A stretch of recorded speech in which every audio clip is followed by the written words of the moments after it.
আমরা আছি সেই আফ্রিকার জঙ্গলে।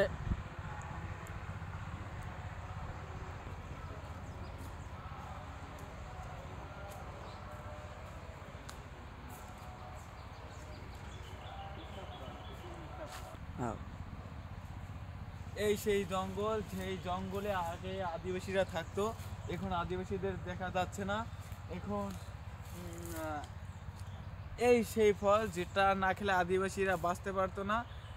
এটার দাম এখন বাড়ার কারণে আদিবাসীদের এই এলাকা দেখা যাচ্ছে না, তাই আমরা দেখতে পারতাছি না আদিবাসীদের।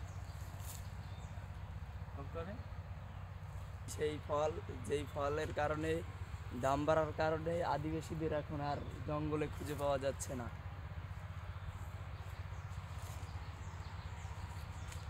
এখন আমাদের কথা হচ্ছে এই ফলটির দাম আবার কমিয়ে দেওয়া হোক, তাহলে আমরা আবার আদিবাসীদের দেখতে পাবো আমাদের মাঝখানে। না হলে আদিবাসীদের বিলুপ্তর পথে তারা হারিয়ে গেছে। এই ফলটির দাম আবার কমিয়ে দেওয়া হোক।